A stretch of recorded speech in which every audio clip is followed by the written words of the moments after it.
When you see this, that,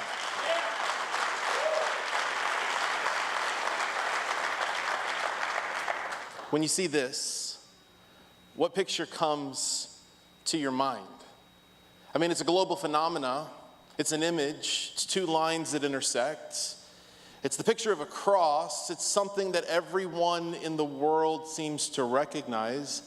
It's a form of execution that's found in places of the world still today, but it's widely unpracticed.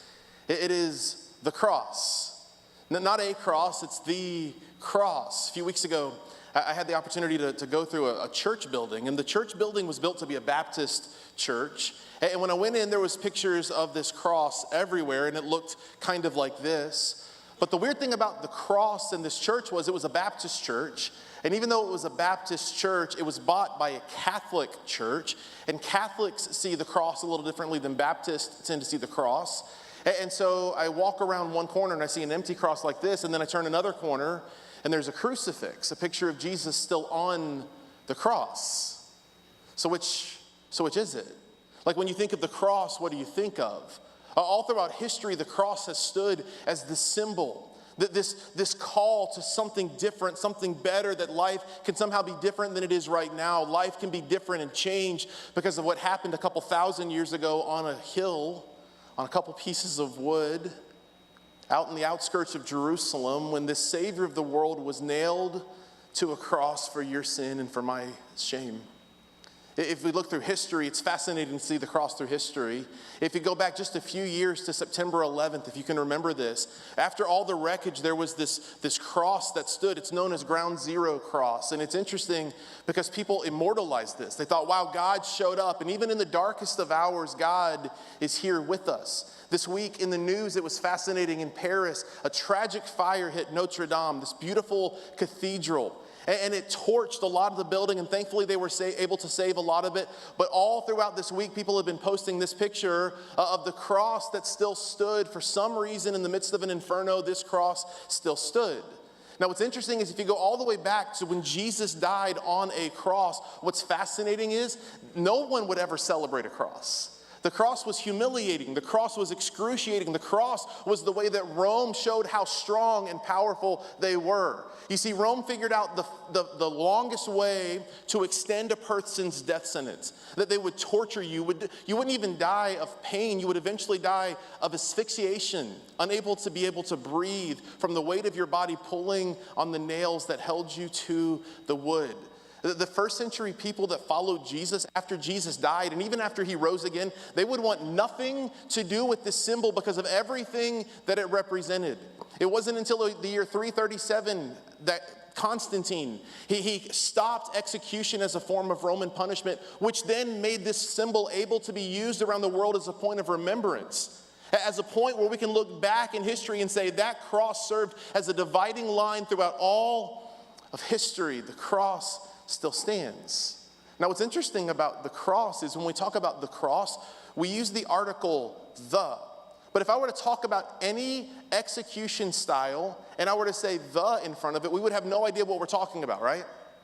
The gun, the sword, the knife, the guillotine. We don't know what those are, and yet all over the world, even though countless thousands of people were executed on a cross, when we talk about the cross and we say the, we all know what we're talking about, because it is the single defining icon, the single defining moment really in human history. It's the day that death was defeated. It's the biggest day in human history.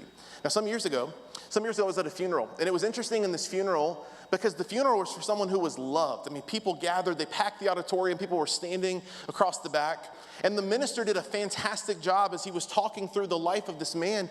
And this is what he said. This is what he said. He said, you can't tell the whole story of a great life from one perspective. You can't tell the whole story of a great life from one perspective. And so he said, here's what I want to do. I want to open the floor, and if 2 or 3 of you want to come up and share your stories of the life of this great man, I want you to come and I want you to share your perspective on it, because no great life can be summarized or told from just one point of view, from one perspective.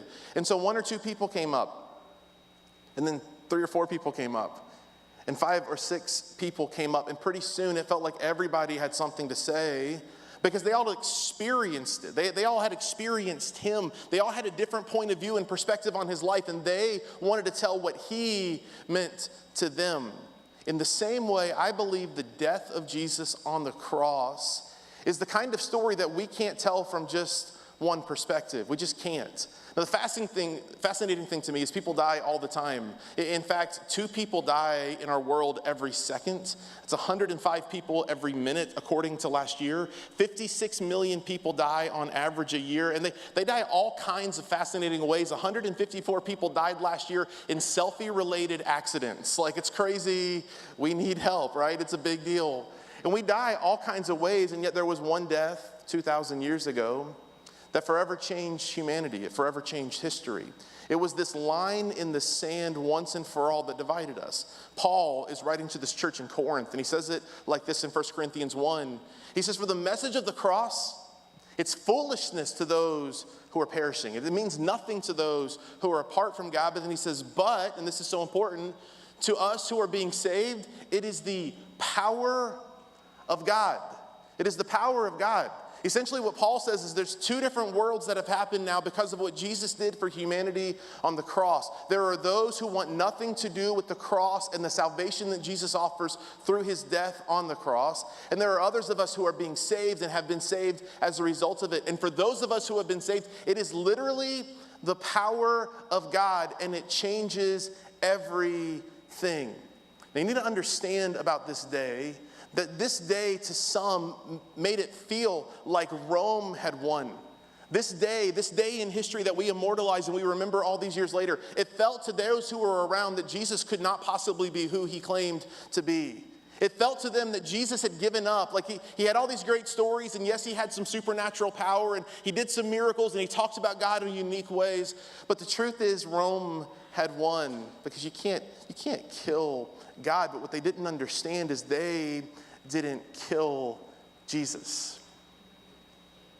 They didn't. Jesus laid his life down for you. It's different. Rome didn't kill Jesus. Jesus didn't die on a cross. Jesus laid his life down for you. In the book of John, Jesus talks about it. He says, "No one takes it, my life, from me, but I lay it down on my own accord." And he goes on to say, "I have all authority to lay it down and authority to take it up again. This command I received from my Father." Well, what you experience in the Easter story is that you serve a God who stepped into humanity, who saw the brokenness and the needs in the world, and he said, "Listen, something has to give. Blood has to be shed for the remission of sin, and because blood has to be shed, I'll be the one to step into humanity, to put on flesh and bones, and to step into this world, and to willingly lay my life down for you." Now, if you grew up in church or grew up around church, you've probably heard the narrative. You know the story. Jesus came into this world, and Jesus died on the cross for the sins of the world. And tonight, I just want to help you to reframe the way you think about what happened on this Easter, this Good Friday. Here's what theology says. Jesus died. And we know that Jesus died. He stepped into this world to die for the sins of humanity. There had to be bloodshed for the forgiveness, the remission of sin. Jesus died. But if this is all you have, if this is all Good Friday represents, then there's not a whole lot good about this Friday. You ever stop to think about why it's called Good Friday? It wasn't good for Jesus. It wasn't. It was good for humanity, and more importantly, it was good for you. This is theology in 4 words. Jesus died for me. And my hope tonight is this, is that you leave and you get, if nothing else, yes, Sunday's coming. And yes, Sunday we will celebrate the resurrection of Jesus. And yes, we will celebrate the fact that death no longer has the final word, and that no matter how hard today seems, there's always Sunday coming. We celebrate that. But you got to get this tonight. Theology comes alive for you. Your relationship with Jesus will come alive when you understand that Jesus did die.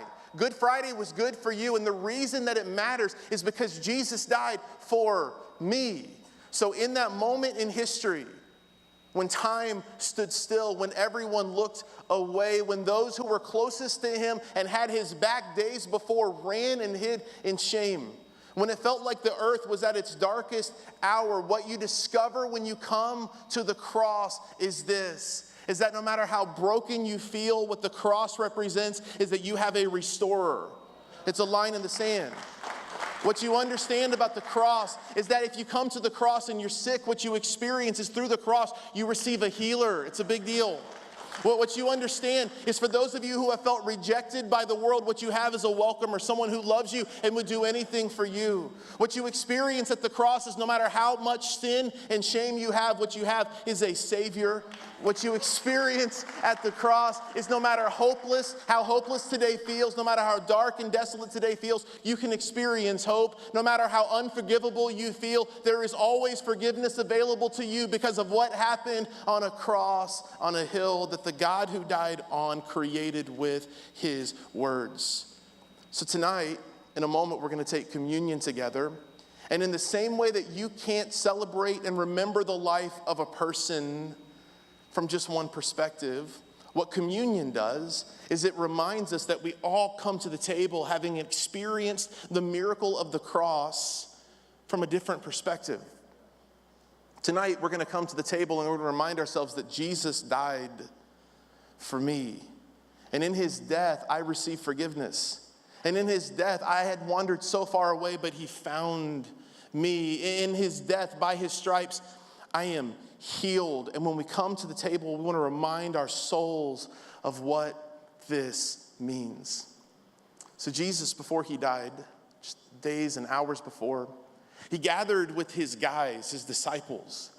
And he said, guys, there's going to be this moment. You can't get it. Like, you're not going to understand this. There's just going to be this day and this moment in your life when if you're not careful, what will happen is you'll kind of forget.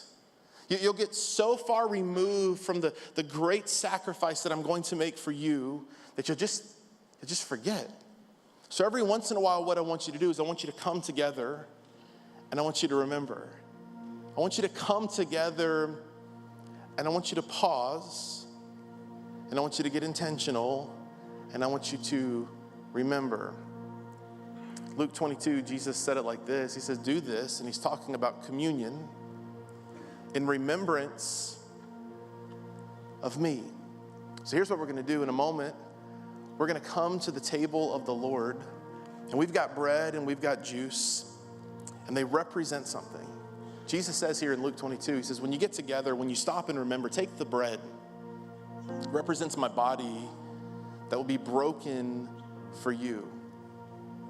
If there weren't kids in the room, I would take you physiologically through what Jesus endured for us. The movies, they don't do it justice. He endured the worst for us. Remember my body that was broken for you. And then when you take the juice, remember my blood that was spilled for you. So here we are. We're on Friday. Now, we know the end of the story, Sunday's coming, but right now it's Friday. And I just want to pause and I want to remember before we celebrate the redemption, before we celebrate the resurrection, before we celebrate everything else that is to come, I just want us to pause and to remember. To approach this life from so many different perspectives and to remind ourselves that I was once lost, but now I'm found. I was once broken, but now I'm mended. I was once sick, but now I'm well. I was once in sin, but now I'm found. I was once unforgivable, but now I'm forgiven. We just want to remind ourselves that because of what he did for us, we can experience life.